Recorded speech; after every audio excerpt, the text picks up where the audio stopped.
সহিহ হাদিস।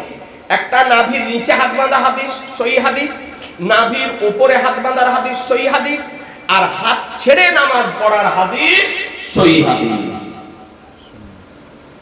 এখন তিনটে হাদিসের উপরে তামুল করা যাবে না, একসঙ্গে করা যাবে? একটার উপরে যদি করেন তার একটা ছুটবে নাকি, আর আরেকটার উপরে যদি করেন তার একটা ছুটবে। বুঝা গেল না? নাভির নিচে যদি হাত বাঁধেন তাহলে দুটো হাদিস ছুটে গেল, হাত ছাড়াটাও ছুটলো আর নাভির উপরে বাঁধাটাও ছুটবে। নাভির উপরে যদি বাঁধেন তাও দুটো ছুটবে, হাত ছাড়াটা ছুটবে আর নাভির নিচে বাঁধাটা ছুটবে। হাত ছেড়ে যদি পড়েন তাও দুটো হাদিস ছুটবে, তার মানে নাভির উপরে বাঁধাও ছুটবে, নাভির নিচেও বাঁধা ছুটবে। তো আমাদের ইমাম, জগৎ বিখ্যাত ইমাম, ইমামে আযম আবু হানিফা রাহিমাহুল্লাহ হাদিসগুলিকে একত্রিত করে ছানবিন করে পরীক্ষা নিরীক্ষা করে আমাদেরকে উপহার দিয়েছেন যে হাত লুটকে নামাজ পড়া এটা হাদিস, নাভির উপরে হাত বাঁধা এটা হাদিস, আর নাভির নিচে হাত বাঁধা হলো এটা সুন্নাতে নবী। সুবহানাল্লাহ, এটা হলো তাকবীর, আল্লাহু আকবার, নারা রিসালাত, ইয়া রাসূলুল্লাহ, সালাতে আলা হযরত, জিনাব, উলামায়ে আহলে সুন্নাত, জিনাব। এটা সুন্নাত। প্রত্যেকটি সুন্নাত হলো হাদিস, কিন্তু প্রত্যেকটি হাদিস নবীর সুন্নাত নয়। কথা বোঝা গেল না? প্রত্যেকটি সুন্নাত নবীর হাদিস, কিন্তু প্রত্যেকটি হাদিস সুন্নাত নয়। আমাদের ইমাম সমস্ত হাদিসকে একত্রিত করে পরীক্ষা নিরীক্ষা করে আমাদেরকে উপহার দিয়েছেন যে পুরুষদের জন্য নাভির নিচে হাত বাঁধা হলো সুন্নাত। এই জন্য আমরা নাভির নিচে বাঁধি। বুকে হাত বাঁধা যে বাঁধছে ওকে জিজ্ঞাসা করেন, ওর দাদি মরে যাবে আপনার। কিন্তু বুখারী, মুসলিম, তিরমিজি, আবু দাউদ, নাসাই, ইবনে মাজাহ, বাইহাকি থেকে একটা বুকের উপরে হাত বাঁধার হাদিস দেখাতে পারবে না। পুরুষদের জন্য একটা সহিহ মারফু মুত্তাসিল হাদিস দেখানো সম্ভব হবে না। বুখারীতে নাই, মুসলিমে নাই, আবু দাউদে নাই, নাসাইতে নাই, ইবনে মাজাহতে নাই। একটা অত্যন্ত দুর্বল জয়ীফ হাদিস আছে বুকের উপরে হাত বাঁধা, কিতাবটির নাম হলো সহিহ ইবনে খুজাইমা। ওই সহিহ ইবনে খুজাইমার একটা দুর্বল হাদিসকে নিয়েছে, সব সহিহ হাদিসকে বাদ দিয়ে মহিলাদের মতন হুজ্জুতি করে জোর করে আপনার বুকের উপরে পুরুষেরা হাত বাঁধতেছে। আপনাদেরকে অনুরোধ করব যে এ করা যাবে না। পুরুষেরা হাত বাঁধবে কোথায়? জোরে বলেন কোথায়? নাভির নিচে। এটা হলো সুন্নাত। এটা কি? সুন্নাত। আচ্ছা জানেন মুহতারাম, এই জন্য কোন ভাই যদি ভুলবশত গায়র মুকাল্লিদের পথ গ্রহণ করে থাকেন, ওয়াহাবিয়াতের পথ গ্রহণ করে থাকেন, এখনো সময় আছে, সংশোধন হয়ে যান। সংশোধন হয়ে যান, সহিহ হাদিস মোতাবেক আমল করুন, নামাজ পড়ুন, সমাজের সঙ্গে চলুন, শান্ত সমাজে বিশৃঙ্খলার সৃষ্টি করিয়েন না। ও ভাই আমার দেখাচ্ছে, তার মানে এই এই যারা এরকম করে জোর করে হুজ্জুতি করে বুকের উপর হাত বাঁধছে, যখন আত্তাহিয়াত পড়তে বসছে এরকম করছে, এ বাবা এখন বন্ধুই হয় না, এইরকম করে নড়া বন্ধই হয় না, চলতি আছে চলতি আছে চলতে। এরকম করে নড়া চলবে না ইশারা করতে হবে?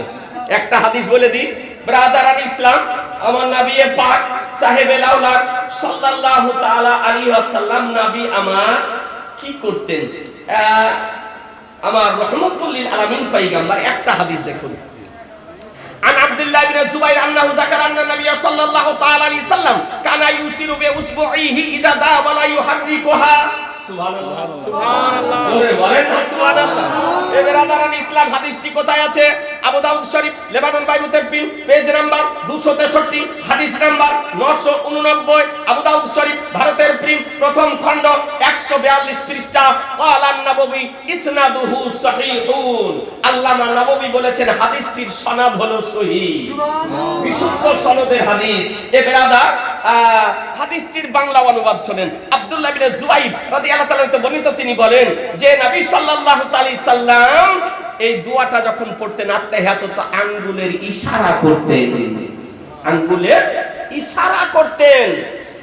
ইজাদা যখন দোয়াটা পড়তেন ওয়ালাই ইউহাররিকুহা, আর নবী আঙ্গুলকে হরকাত দিতেন না, নড়াতেন না, নাচাতেন না, আঙ্গুলের ইশারা করতেন।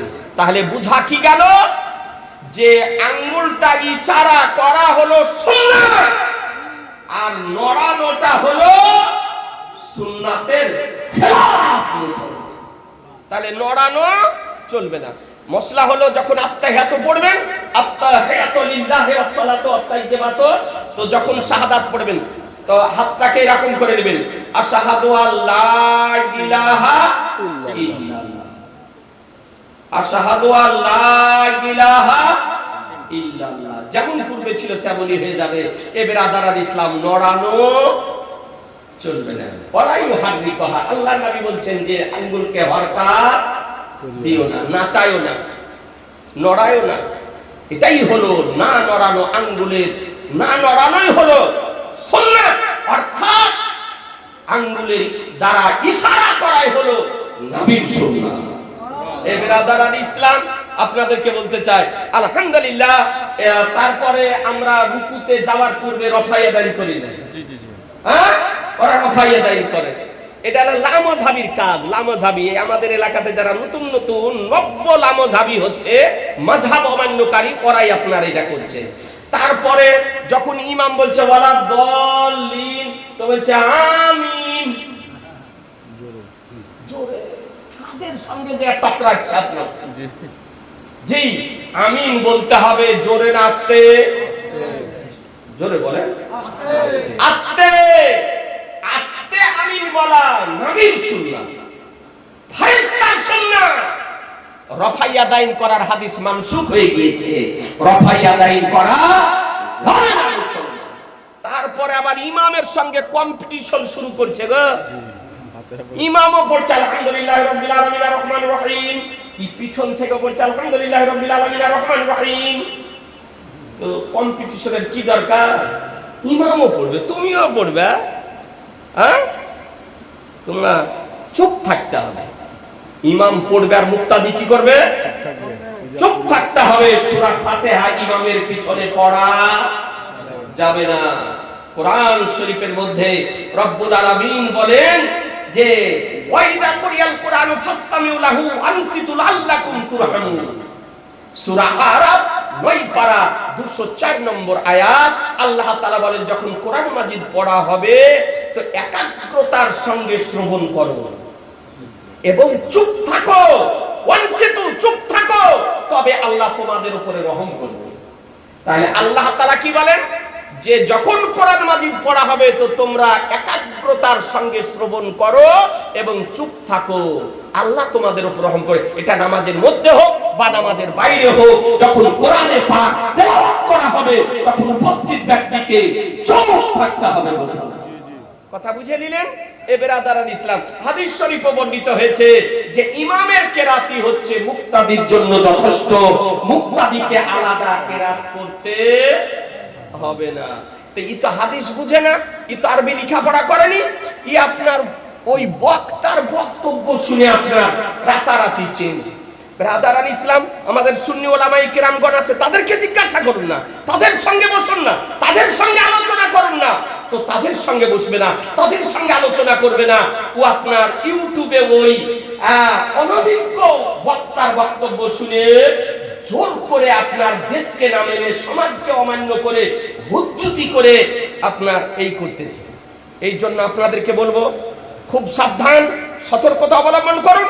আর কোন যুবক, কোন যদি থাকো, আমি তাকে অনুরোধ করব সুন্নি জামাতের পক্ষ থেকে যে এখনো সময় আছে, ভুল পথ মতকে ত্যাগ করে আহলুস সুন্নাত ওয়াল জামাতের পথ ধরে